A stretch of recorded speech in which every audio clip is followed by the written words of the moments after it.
Next problem, problem 14. Mr. Narayan submits the following particulars of income from other sources for the year ended 31st March 2019. So first one, family pension from Government of Karnataka yearly rupees 42,000. So she is earning the income called as family pension. So from the family pension, we need to claim the deduction under section 57. So the deduction amount will be maximum up to rupees 15,000 or one third of the actual family pension received, whichever is less. So 15,000 or one third of the 42,000, whichever is less, will be claimed as exemption under section 57. Second one, royalty from books rupees for 20,000, expenses incurred for this purpose rupees 2,500. So royalty from books written is fully taxable, and from that expenses which has been incurred for the earning such income will be claimed as exemption. So 2,500 will be claimed as exemption from the 20,000. Next, remuneration from articles published in a magazine rupees 2,000. Again, it can be taken under the head called as income from other sources.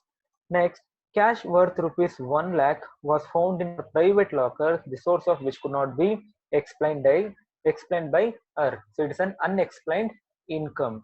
So any unexplained income will be called as deemed income. So deemed income will be treated as income as per the Income Tax Act, and it will be taken under the head called as income from other sources. Next, interest on fixed deposit in a bank rupees 15,000. So they have clearly mentioned the word called as gross. If they're not given any word, either it may be gross or net. Now we need to check the amount. That is, if it is more than 10,000, we are assuming that the tax will be deducted from these sources, and we need to do the gross up. So here clearly they have mentioned the amount word called as gross. So no need of grossing up again. So directly the 15,000 will be taken, and it will be taxable under the head called as income from other sources. Next, rent from subletting a house rupees 1,500 per month. So this is an income from subletting, 1,500 into 12. Rent paid to the owner 1,000 per month. So this is an expenditure for the subletting property. So this can be claimed as exemption. So 1,000 into 12. And repair expenses rupees 200. Again, this can be claimed as expenses or the exemption under the for the subletting income. So 1,500 into 12 income minus expenditure, rent paid 1,000 into 12 and 200 for repairs. Next, winning from lottery, net they have given word. So net is nothing but already the tax has been deducted from the sources. We need to do the gross up. So gross up will be done by using the formula net amount into 100 divided by 100 minus tax rate. So winning from casual income or lottery income using casual income. So the tax rate will be 30%. So 100 minus 30 will get 70. And in the bracket they have mentioned that purchase of lottery. So we already know that any expenditure incurred for earning the casual income cannot be claimed as exemption or deduction. So purchase of lottery not be considerable. Next one, winning from horse race, winning from horse race rupees 35,000. They have given the word called as net. So they have clearly mentioned it is a net amount, means already the tax has been deducted from the sources. So we need to do the gross up.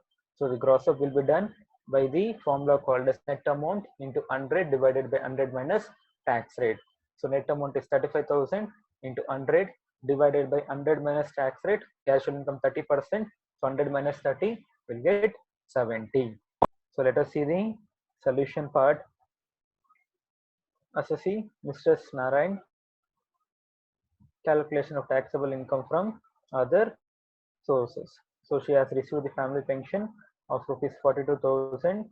From that we need to claim the exemption, that is either 15,000 maximum or one third of the 42,000, that is actual pension received, whichever is less. So 15,000 or one third of 42,000 is 14,000. So the lesser value is 14,000, and 14,000 can be claimed as exemption, and the remaining balance is 28,000 will be taxable under the head called as income from other sources. Next, royalty from books written, it's an income 20,000, and the expenses incurred for this purpose is 2,500. 17,500. So the balance amount 17,500 will be taxable under the aid income from other sources. Next, remuneration from articles published in a magazine. This will not taxable in the first 4 years of income. So this income will be taxable under the aid called as income from other sources. Next, cash worth rupees 1 lakh found in a private locker, the source of income which could not be expended by her. So this is an deemed income. So this amount will be taxable under the aid called as income from other sources. Next, interest on fixed deposit in a bank, and they have clearly mentioned that the word called as gross. So no need of grossing up again, even though amount is more than 10,000. So directly the 15,000 is taxable under the aid called as income from other sources. Next, rent from subletting a house property. So he is receiving the amount called as 1,500 per month. So 1,500 into 12, 18,000 is the income from subletting. From that, they are supposed to claim the expenses, that is rent paid for the house called as sublet house portion only. So 1,000 into per month is 1,000. So for 12 months, 12,000. And they have incurred the expenses, or she has incurred the expenses rupees 200 as a repair expenses. So total amount or the expenditure is 12,200. So the balance amount is 5,800. Next, winning from lottery, they have given the word called as net, and we need to do the gross up. So net amount into 100 divided by 100 minus 30, so we'll get 70. So the gross up amount is 1 lakh. And winning from horse rate, net amount they have given, so we need to do the gross up. So gross up amount will be done 35,000 net amount into 100 divided by 100 minus 30, we'll get 17. So the gross up amount is 50,000. So totally the income from other sources is 3,18,000.